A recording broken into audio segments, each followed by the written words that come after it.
আমি নূপুর। আমি চোখে অন্ধ ছিলাম। বাসর রাতে আমি যখন বরের জন্য অপেক্ষা করে বসেছিলাম, তখন হঠাৎ করে একটা পাগল মহিলা আমার কাছে এসে আমার জামা ধরে টানাটানি করতে বলল, "তুই এখান থেকে পালিয়ে যা, নইলে কিন্তু তোরও আমার মতোই খারাপ অবস্থা হবে এবং তুইও আমার মতোই পাগল হয়ে যাবি। তোর সঙ্গেও ছলনা হয়েছে। সেদিন আমার শাশুড়ি বলেছিলেন, এই মেয়েটা নাকি কাজের মাসি ছিল এবং সে নাকি পাগল হয়ে গেছে। তাই আমিও শাশুড়ির কথা শুনে ওই পাগল মহিলাটার কোনো কথায় গুরুত্ব দেইনি। তারপর জানি না কেন যখনই প্রত্যেক দিন রাত হতো, তখনই আমার বর শুধু আমার সঙ্গে নিজের চাহিদা পূরণ করত, কিন্তু আমার সঙ্গে একটাও কথা বলতো না। আমি নিজে একাই একাই বকবক করতাম, কিন্তু সে আমার সঙ্গে কোনো কথাই বলতো না। এদিকে প্রত্যেক দিন রাতে আমার বর নিজের বাবাকে আমার ঘরে আমার পাশে শুইয়ে দিত এবং আমার বর ও আমার শ্বশুর তারা দুজনে আমার পাশে শুয়ে থাকতো। তারপর জানি না আমি কাকে নিজের স্বামী মনে করে নিজের সব কিছু দিয়ে দিতাম এবং আমার শ্বশুরের 60 বছর বয়স হলেও ওনার অনেক শক্তি ছিল এবং ওনার জোয়ান ছেলেদের মতোই ওনার শরীরের শক্তি ছিল এবং আমি তো চোখে অন্ধ ছিলাম। তাহলে আমি এসব কিভাবে জানতে পেরেছিলাম যে আমার সঙ্গে অনেক বড় অন্যায় হয়েছিল এবং এর সত্যিটা জেনে আপনাদেরও চোখ থেকে জল বেরিয়ে আসবে। আমার শ্বশুর ও বর মিলে যে আমার সঙ্গে এসব নোংরামি করত, এসব কথা আমার শাশুড়ি এবং আমার ননদ জানতো না, নাকি তারাও সব কিছু জানতো? এবং আমার স্বামী কেন রোজ রাতে আমাদের ঘরের ভিতরে নিয়ে আসতো? আমি যেহেতু অন্ধ ছিলাম, তাই আমি তো কিছুই জানতাম না যে প্রত্যেক দিন রাতে কে আমার সঙ্গে নিজের চাহিদা পূরণ করতো এবং আমার সঙ্গে রোজ রাতে কী হতো। এই সব কিছু আমি আপনাদের আজকের গল্পের মাধ্যমে বলবো। আমরা দুই বোন। আমি বাড়ির বড় মেয়ে। আমার নাম নূপুর এবং আমার বোন আমার চাইতে 2 বছরের ছোট। তার নাম রূপালী। আমার বোন পড়াশোনায় ভীষণ ভালো ছিল। সে আমাকে বলতো, দিদি, আমি যখন ডাক্তার হব তখন তোমার চোখের চিকিৎসা করে তোমার চোখ দুটো ভালো করব। আসলে আমরা মধ্যবিত্ত পরিবার থেকে ছিলাম, তাই আমার বাবার ক্ষমতা হয়নি যে দেশ বিদেশে গিয়ে আমার চোখের চিকিৎসা করানোর। এমন নয় যে আমার বাবা আমার মানে চোখ ভালো করার চেষ্টা করেননি। তারা অনেক ডাক্তার দেখিয়েছিল, কিন্তু কোনো ডাক্তারই আমার চোখের জ্যোতি ফিরিয়ে নিয়ে আসতে পারেনি। আসলে আমি তো জন্ম থেকেই অন্ধ ছিলাম না। আমার বয়স যখন 5 বছর, তখন আমার সঙ্গে একটা অ্যাক্সিডেন্ট ঘটে। ছোটোবেলায় ছাদ থেকে পড়ে গিয়ে আমার চোখে আঘাত লাগে এবং আমি অন্ধ হয়ে যাই। মা বাবা মা ভেবেছিল আমার হয়তো আর কোনো দিন বিয়েই হবে না, কিন্তু 24 বছর বয়সে আমার একটা অনেক ধনী পরিবার থেকে সম্বন্ধ আসে এবং আমার বিয়ে হয়। কারণ আমি অন্ধ হলেও ভীষণ সুন্দরী ছিলাম দেখতে। আমার বাবা মা ভেবেছিল হয়তো আমার সৌন্দর্য দেখেই তারা আমাকে পছন্দ করেছে এবং আমি নিজেও সেটাই ভেবেছিলাম যে তারা হয়তো আমার চেহারা দেখেই আমাকে পছন্দ করেছিল। কারণ এটাই স্বাভাবিক ব্যাপার যে একটা অন্ধ মেয়েকে কিন্তু কোনো ভালো পরিবারের কোনো ছেলে খুব সহজে বিয়ে করতে চাইবে না। তো যাই হোক, আমার বাবা মা এটা ভেবেই খুশি ছিল যে আমার ভালো ঘরে বিয়ে হয়েছে। কিন্তু আমরা কেউ স্বপ্নেও ভাবতে পারিনি যে আমার শ্বশুরবাড়ির লোকেরা আমাদের সঙ্গে এত বড় ছলনা করেছে। এবং ফুলশয্যার রাতে আমার সঙ্গে যেটা হয়েছিল সেটা শুনে তো আপনাদেরও আত্মা কেঁপে উঠবে। কারণ বাসর রাতে আমার বর নিজের বাবাকে আমার ঘরে নিয়ে এসেছিল এবং আমি তো চোখে অন্ধ, তাই আমি কিছুই বুঝতে পারিনি যে সারারাত আমার সঙ্গে নিজের চাহিদা কে পূরণ করেছিল। কারণ আমার পাশে একদিকে আমার বর ও একদিকে আমার শ্বশুর শুয়েছিলেন। কিন্তু আমি যখন 1 মাস পরে বুঝতে পারি যে আমার সঙ্গে কিছু তো একটা অনেক বড় অন্যায় হচ্ছে, তখন আমি আমার বোনকে সব কিছু সত্যি কথা বলি। এমনকি আমার শ্বশুরবাড়ির লোকেরাও কোনো যৌতুক ছাড়াই আমাকে বিদায় করে নিয়ে গেছিল। এদিকে আমি যখন বিদায় হয়ে শ্বশুরবাড়িতে আসি, সেদিন আমার বোন রূপালীও আমার সঙ্গে এসেছিল এবং বাসর রাতে আমার বরের ঘরের ভিতরে আসার আগে রূপালী আমাকে জড়িয়ে ধরে বলেছিল, দিদি, জামাইবাবু ভীষণ সুন্দর দেখতে, লম্বা চওড়া ও খুব ফর্সা। সে যখন আমার বরের সৌন্দর্যের তারিফ করছিল, ঠিক ওই সময় আমার শাশুড়ি ঘরের ভেতরে এসে আমার বোনকে বলল, রূপালী, অনেক রাত হয়েছে তো, তুমি এবার বাড়ি ফিরে যাও। ড্রাইভারকে বলে দিচ্ছি তোমাকে ঘরে রেখে দিয়ে আসবে। তোমার দিদির সব দায়িত্ব আজ থেকে আমাদের ঘাড়ে। তাই তোমার দিদির জন্য তোমাকে আর কোনো চিন্তা করতে হবে না। আমার মেয়েও কমলা দাসী, তোমার দিদির খেয়াল রাখবে, তাই তুমি এখন বাড়ি ফিরে যাও। এখন তোমার দিদি ও আমার ছেলে তারা দুজন মিলে সময় কাটাবে। তারপর আমার বোন তো আমার শাশুড়ির কথা শুনে ঘর থেকে বেরোতেই যাচ্ছিল, ঠিক ওই সময় একজন পাগল মহিলা আমার শাশুড়িকে ধাক্কা দিয়ে আমাদের ঘরের ভেতরে ঢুকে আমাকে অনেক জোরে ধাক্কা দিয়ে আমার জামা ধরে টানাটানি করে বলছিল যে, তুই কিসের জন্য এখানে এসেছিস? তোরও আমার মতোই খুব খারাপ অবস্থা হবে, সেদিন বুঝবি কেমন লাগে। এরা সবাই মিলে তোদেরকেও ঠকিয়েছে, এবার তোর জীবনটাও এরা নষ্ট করে দেবে। ওই জন্যই তো বলছি এখান থেকে পালিয়ে যা। তাকে দেখা মাত্রই আমার শাশুড়ি কমলা দাসীকে তাড়াতাড়ি ডেকে ও পাগল মহিলাকে আমার ঘর থেকে বেরিয়ে যেতে বলে। আমার বোন রূপালী তখন অনেক বেশি ঘাবড়ে গিয়ে আমার শাশুড়িকে জিজ্ঞেস করেছিল, ও পাগল মহিলা কে? আমার শাশুড়ি তখন বলেছিল সে নাকি ওই বাড়ির আগে থেকে কাজ করতো, তার মাথা খারাপ হয়ে গেছে, তাই তাকে একটা ঘরে বন্ধ করে রাখা হয়, না হলে সে বাড়ির সদস্যদের ক্ষতি করে বসবে। তারপর আমার শাশুড়ি আমার বোনকে এটা ভরসা দিয়েছিল যে ওই পাগল মহিলা আমার কোনো ক্ষতি করবে না। তারপর আমার বোনকে বাড়ি পাঠিয়ে দিয়েছিল। এদিকে আমি চোখে অন্ধ হলেও আমি অনেক আবছা দেখতে পেতাম, যেটা না দেখার বরাবরই ছিল। আমি যতটা আবছা দেখতে পেতাম যে কিছুই বুঝতে পারতাম না। তারপর কিছুক্ষণ পরে যখন বুঝতে পারলাম আমার ঘরের ভেতরে কেউ ঢুকলো, তখন আমার বরের আওয়াজ শুনতে পেলাম। তারপর আমার বর ঘরের ভেতরে ঢুকে আমার পাশে এসে বসতেই তার মুখ থেকে মদ্যপানের অনেক গন্ধ আসছিল। মদের গন্ধ পেয়েই তো আমি ভয়ে পিছনে সরে গিয়েছিলাম। ওনাকে বলেছিলাম, আপনি মদ্যপান করেছেন?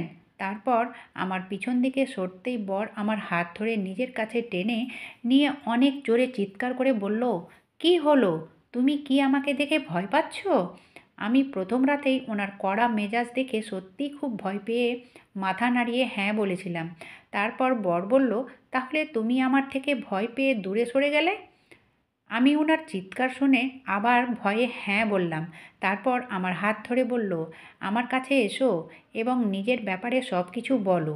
তারপর আমি যখন ভয় পেয়ে নিজের ব্যাপারে সব কিছু বলতে শুরু করলাম, যে আমি কিভাবে অন্ধ হয়েছিলাম, তার 5 মিনিট পরেই মনে হলো আমার ঘরের ভেতরে আবার কেউ যেন প্রবেশ করলো। তারপর ঘরের ভেতরে ঢুকে দরজাটাকে আস্তে করে কেউ লক করে দিল। তারপর আমার সঙ্গে আর কোনো রকম কথা না বলে সারা রাত ধরে বারবার, এমনকি আমি অনেক কিছু জিজ্ঞেস করার চেষ্টা করেছিলাম এবং অনেক কথা বলার চেষ্টা করেছিলাম, কিন্তু আমার সঙ্গে নিজের চাহিদা পূরণ করার সময় সে আমার সঙ্গে একটাও কথা বলেনি। এবং আমাদের মাঝে সব কিছু হওয়ার সময় আমি আমার বরকে স্পর্শ করে অনুভব করতে পেরেছিলাম যে আমার বর দেখতে কেমন। আসলে যারা চোখে অন্ধ হয় তাদের কিন্তু উপরওয়ালা একটা অনেক বড় ক্ষমতাও দিয়েছেন। সেটা হচ্ছে অন্ধ মানুষেরা কিন্তু গায়ের গন্ধ শুঁকে বা জামা কাপড়ের গন্ধ শুঁকে অনুভব করতে পারে যে কোন জিনিসটা কোন মানুষের। ঠিক সেই রকমই আমি আমার বরের গায়ের গন্ধটা বাসর রাতে অনুভব করতে পেরেছিলাম। কারণ বাসর রাতে মাঝে যেহেতু সব কিছু হয়েছিল, সেদিনের পর থেকে প্রতিদিন রাতে আমার বর মদ্যপান করে আসতো এবং আমার সঙ্গে কোনো কথা না বলে সরাসরি নিজের ইচ্ছেটা পূরণ করত এবং সারা রাত ধরে নিজের চাহিদা পূরণ করতে, কিন্তু আমার কোনো কথাই শুনতো না। ও নিজেও কোনো কথা বলতো না। এইভাবে প্রায় 1 মাস হয়ে যাওয়ার পরে সেদিন আমি যখন কমলা দাসের সঙ্গে বাড়ির পিছন দিকেই স্টোর রুমের দিকে যাই, তখন কমলা দাসী বাগানে কিছু জামা কাপড় মেলে দিতে ব্যস্ত ছিল। ওই সময় আমি জানি কিভাবে বাড়ির অন্যদিকে চলে গেছিলাম এবং একটা দেওয়ালে হেলান দিয়ে দাঁড়িয়েছিলাম।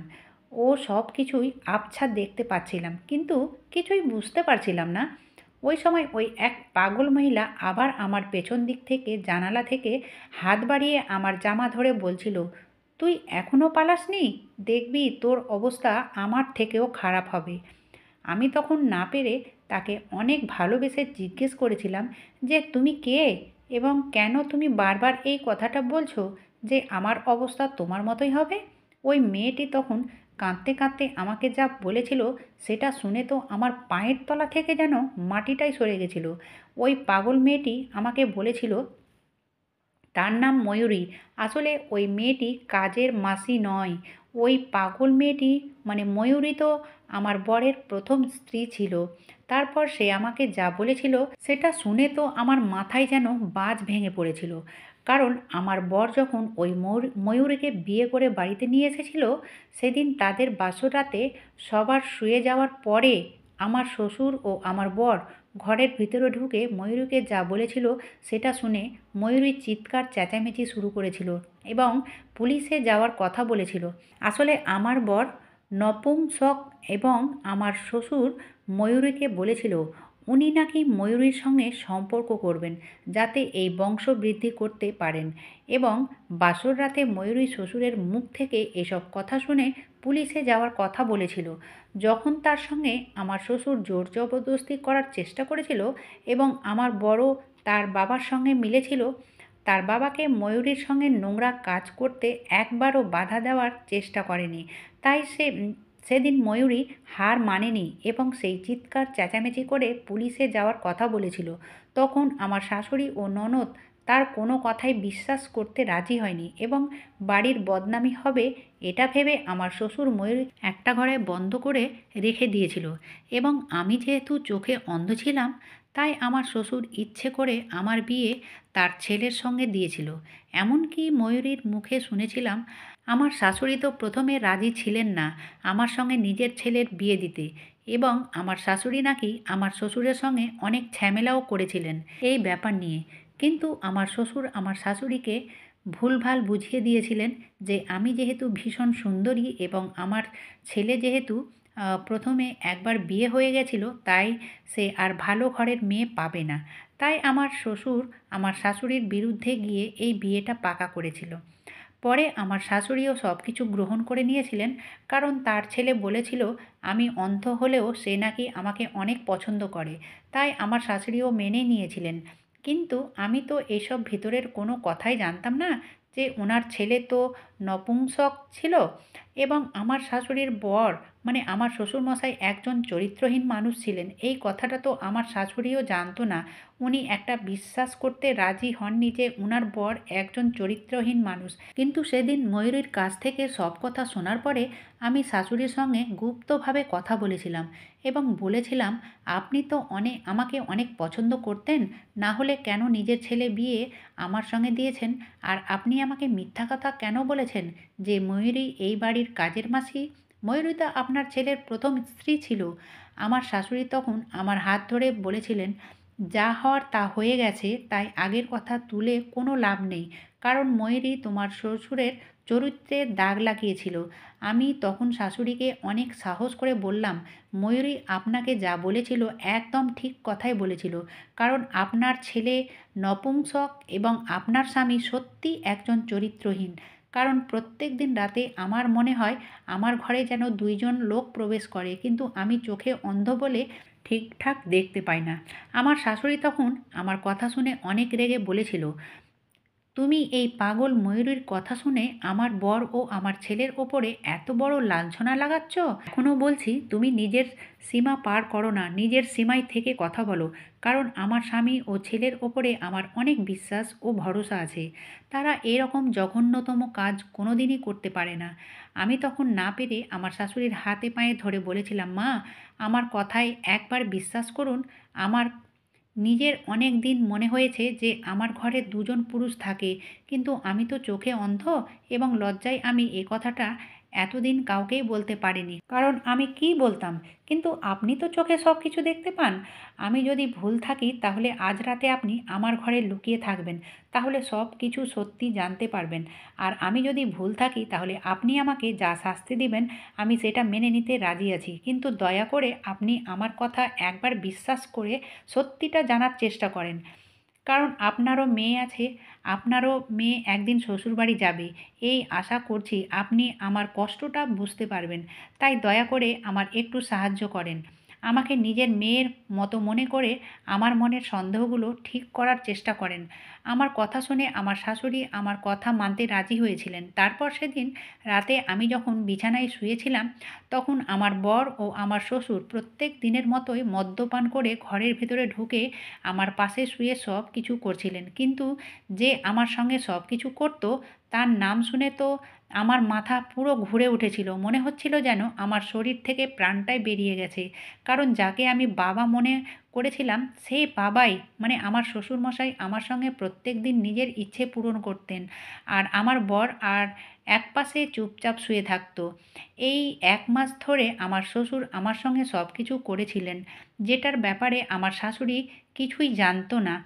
সেদিন আমার শাশুড়ি আমার খাটের তলায় আগে থেকে লুকিয়েছিলেন এবং নিজের চোখে সব কিছু দেখার পরে আমার বাবা-মাকে ফোন করে ওই অর্ধেক রাতে বাড়ি থেকে ডেকেছিলেন এবং আমার শ্বশুর ও নিজের ছেলের ব্যাপারে সব কথা আমার বাবা-মাকে আমার বোনকে বলেছিলেন এবং আমার শাশুড়ি নিজের ছেলেকে অনেক অপমান করেছিলেন এবং আমার শাশুড়ি অনেক কেঁদে কেঁদে অস্থির হয়ে আমাকে জড়িয়ে ধরে অনেক কেঁদেছিলেন।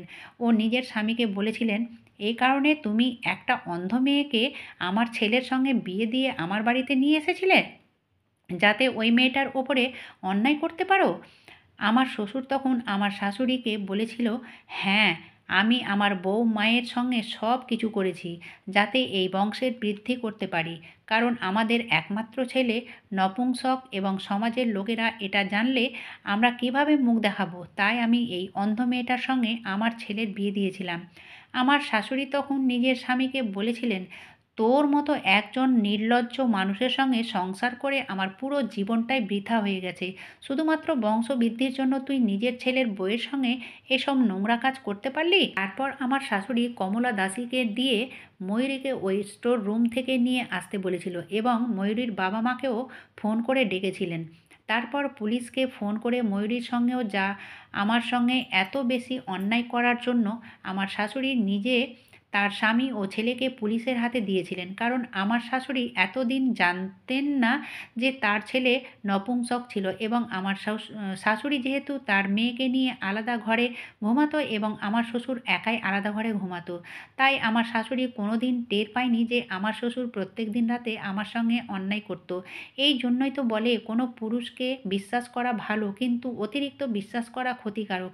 আমার শাশুড়ি তার ছেলে ও স্বামীকে অতিরিক্ত বিশ্বাস করতেন, যার জন্যই আজ আমার ও ময়ূরীর সঙ্গে এত বড় অন্যায় হয়েছিল। এখন আমি ও ময়ূরী আমার শাশুড়ি ও ননদের সঙ্গে আছি। যদিও বা আমার বাবা-মা ময়ূরীর বাবা-মা আমাদেরকে ওই বাড়িতে রাখতে রাজি হয়নি, কিন্তু আমার শাশুড়ি আমার বাবা-মা ও ময়ূরীর বাবা-মায়ের হাতে পায়ে ধরে ক্ষমা চেয়ে আমাকে ও ময়ূরীকে নিজের কাছে রাখার অনুমতি চেয়েছিলেন। আমার শাশুড়ি আমাকে ও ময়ূরীকে নিজের মেয়ের মতোই ভালোবাসেন। আর ওদিকে আমার বর ও শ্বশুরমশাই জেলে আছে। বন্ধুরা, আজকের গল্পটি এখানেই শেষ করছি। ভালো লাগলে লাইক, শেয়ার, সাবস্ক্রাইব করতে ভুলবেন না। ধন্যবাদ।